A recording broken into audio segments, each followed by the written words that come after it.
Americans were told that costs were coming down. But in this Senate hearing, the government's own data told a different story. Senator Elizabeth Warren pressed for direct answers on rising costs: groceries, utility bills, and housing. When clear answers were demanded from Bessent, the questions were avoided.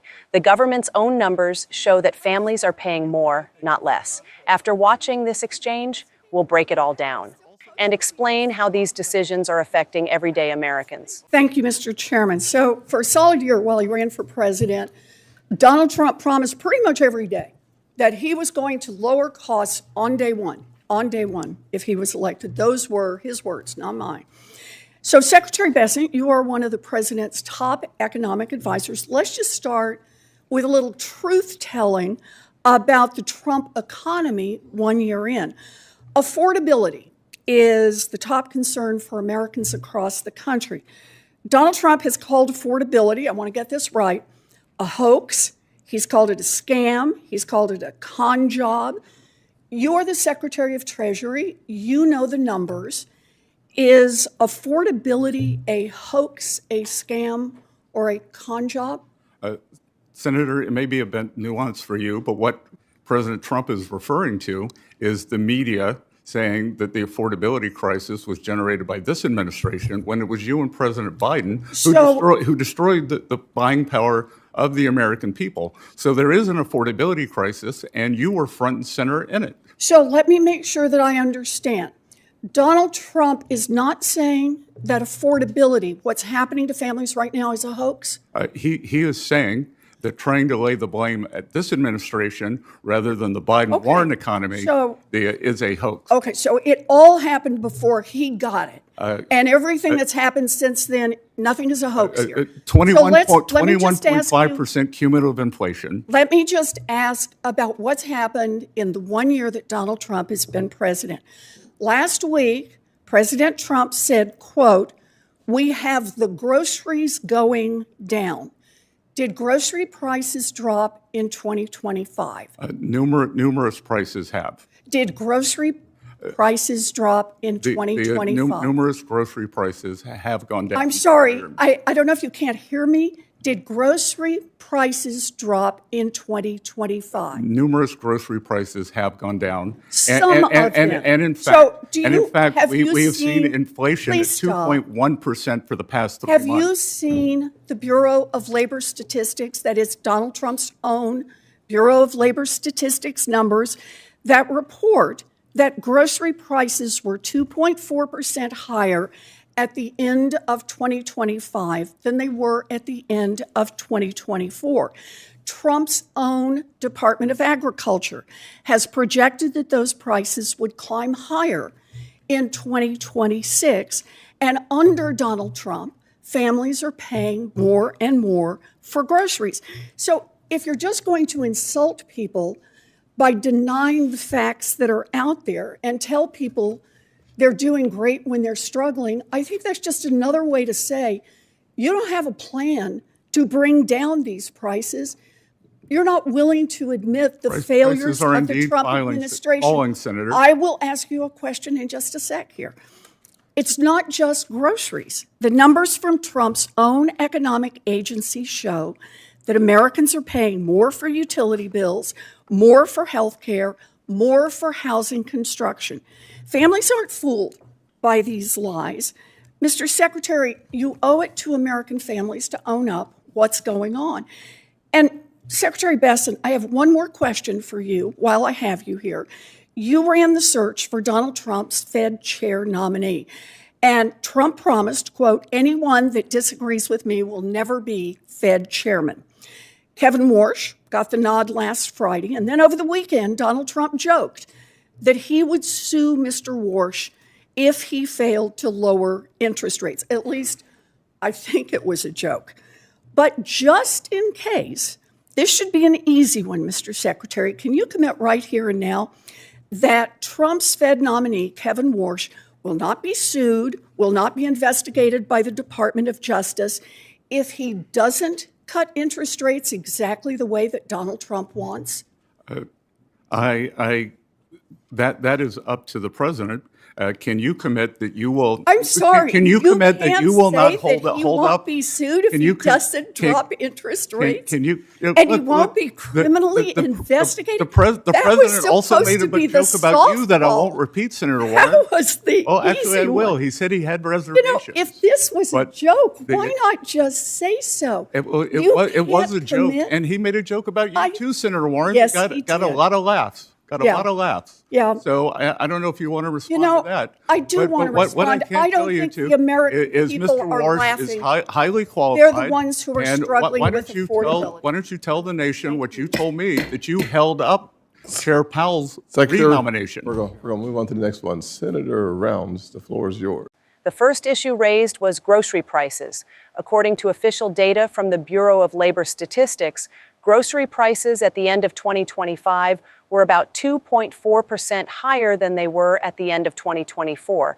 That means a household that spent around $900 per month on food in 2024 was paying closer to $920 to $925 per month by the end of 2025.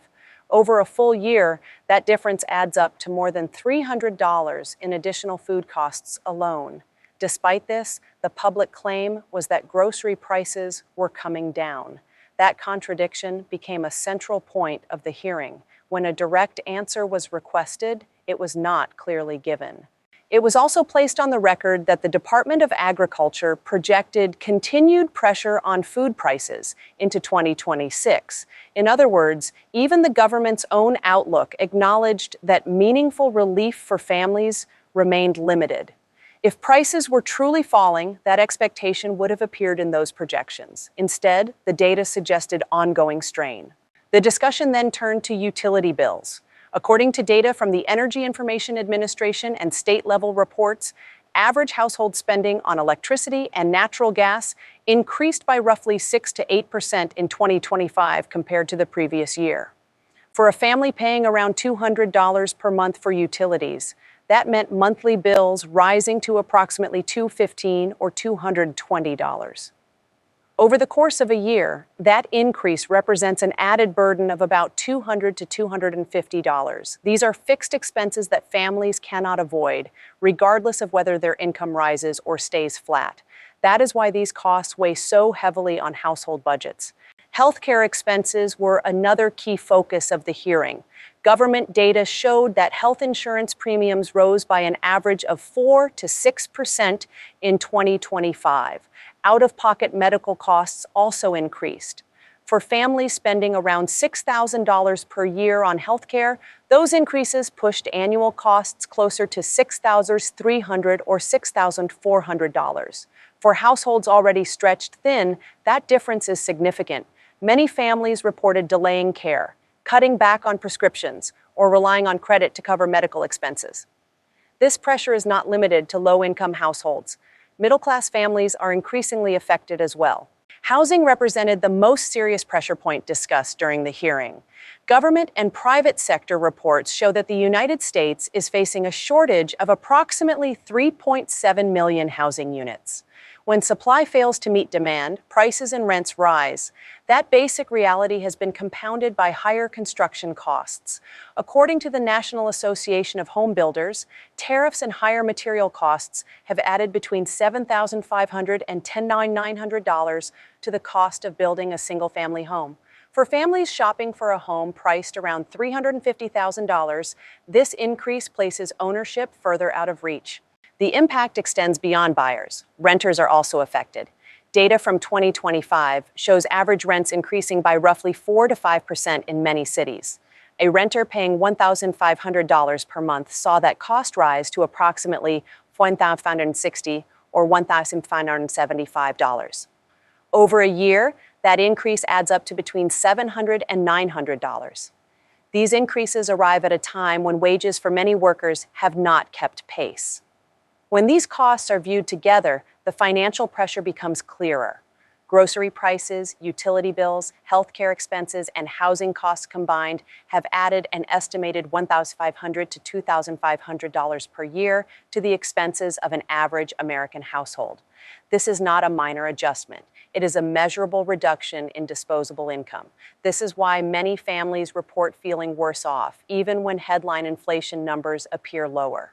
During the hearing, when these figures were presented and direct accountability was requested, clear answers were avoided. Responsibility was shifted to previous administrations, and the significance of the current data was downplayed. But the data discussed reflected present-day conditions, not historical ones. That moment is what drew public attention to the hearing. The real impact of these trends falls on specific groups. Middle-class families trying to balance monthly budgets without government assistance.